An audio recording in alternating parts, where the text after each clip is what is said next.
Welcome back. You ever play with mirrors before and seen anything like this before?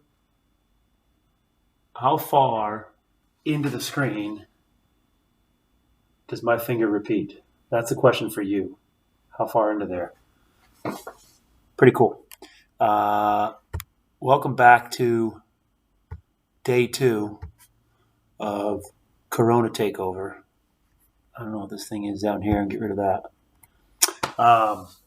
We're going to talk about angles of triangles. Now, you already know about angles of triangles probably. We're not that far behind. We're starting to fall behind a little bit. That's okay. We'll pretend we don't care about that anymore. We'll go forwards from here. So you probably already know about angles of a triangle. This is really a practice in understanding proof, kind of keeping those skills refreshed. So when we come back, you understand geometric proof. And most of this unit, the rest of this unit is about proof. That's what we're headed towards. So just give you that heads up. That's the direction we're going in. There's a series of theorems, and every time you get a theorem in math, you're supposed to prove it and see why it works. Sort of you investigate it and go, wait, I think I know something about what these angles add up to. Hypothesize, check if it works, and then you prove it. You've already seen this before about angles of a triangle. You know what they sum to. I'm going to add a more specific term. Oh, I like the sound effect. That was wow. The interior angles of a triangle, meaning the ones on the inside here, they sum, of course, to 180. You already knew that.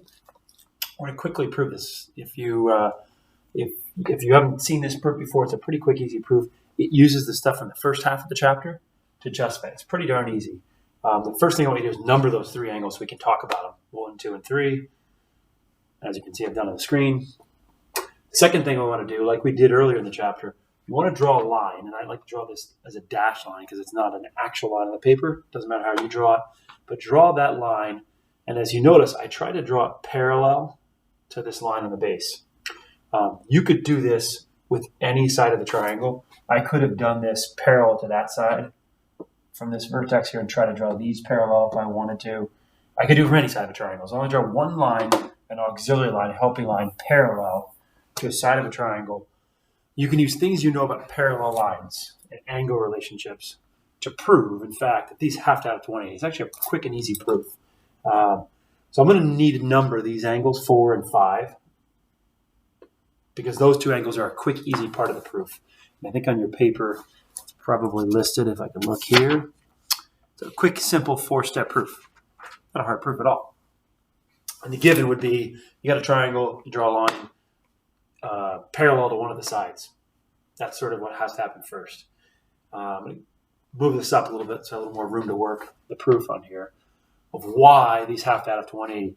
You look at the drawing, somewhere you got to get the number 180 into the drawing. Hopefully, after we state the given on here, that line we drew is parallel, we can dive in and really 3 logical steps on here. One of them has to do with the parallel line and the angle relationships. You probably recognize this little Z shape. And if I was in class, I'd say, what kind of angles are they? And then Tyler would blurt out, corresponding angles. And I go, no, they're not corresponding angles. And then Anna would correct him and say that those are alternate interior angles. True, 1 and 5 are definitely a pair of alternate interior angles, and therefore they have to be congruent because we drew a line parallel to the other side of the triangle. There's another pair on there like that. So take a minute, look at the drawing,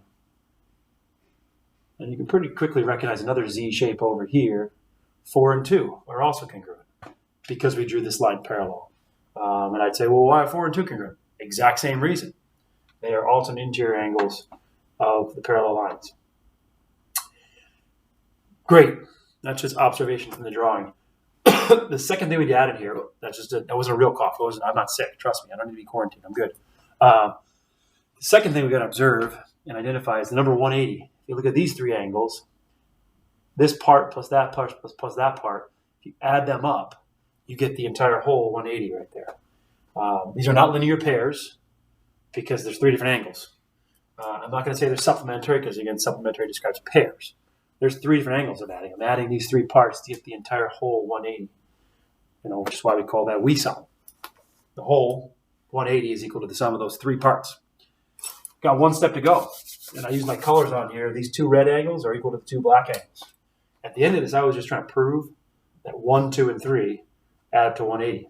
So I'm going to get rid of the red ones, plug in the black ones.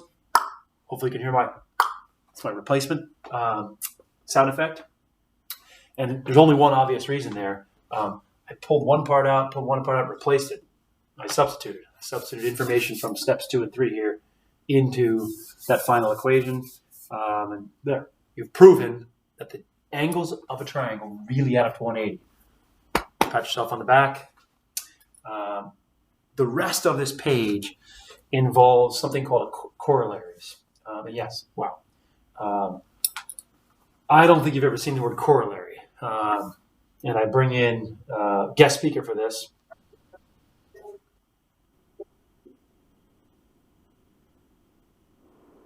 If you don't know who that is, watch this movie over these next 3 weeks. That is mini-me.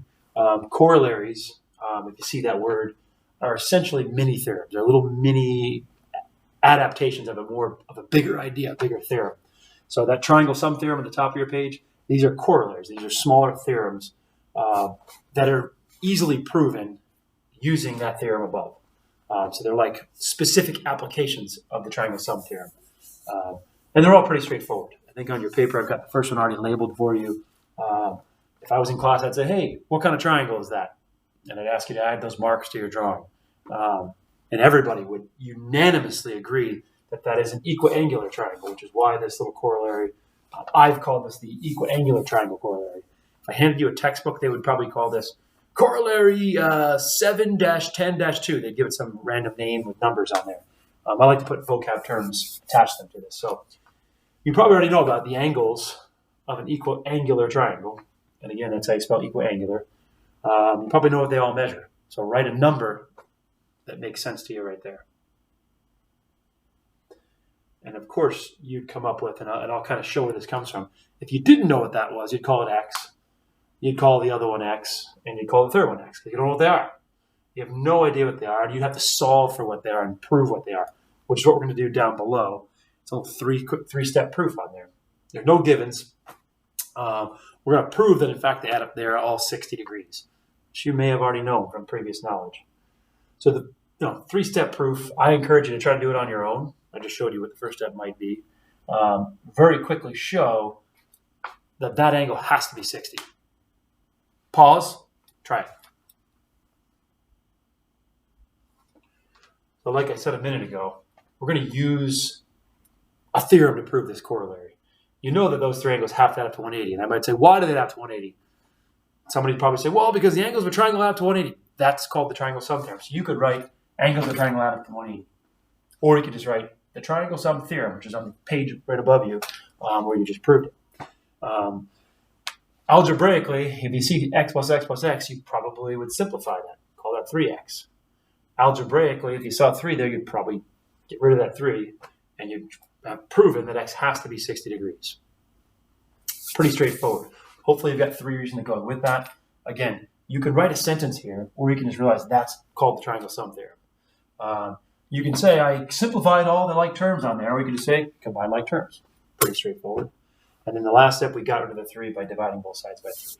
So like I said, quick, straightforward 3-step proof, just to kind of keep sort of axiomatic thinking in your mind here. I'm going to have you try this next one on your own. If I was in class, I'd say, add that little box to your drawing. And then I'd say, Brady, what kind of triangle is that? And then Brady would go, what? Huh? And then Dylan would probably go, it's a right triangle, because Brady wasn't paying attention. He was thinking about Tom Brady not playing for the Patriots next year and be upset about that. Sorry. It's called the right triangle corollary because, in fact, that is a right triangle. So in a right triangle, I want to talk about these other 2 angles. So I'm just going to put some variables on there. I didn't mean to have that come up too early, but those 2 angles have to be acute, as we know. They don't have to be congruent. They have to be something else. I'm going to put some numbers on there. Oh, come on now. If I call that x and xy, and I know that's 90, you can figure out that these 2 angles have to be complementary. But I want to ask the question, why do they have to be complementary? And I think, again, on your paper, it's a quick 3-step proof. Pause this thing, see if you can come up with 3 reasons You definitely want to have something to describe those angles. So I'm just going to call this X and this Y degrees. See if you can prove that, in fact, those are complementary. I'll be back in a minute.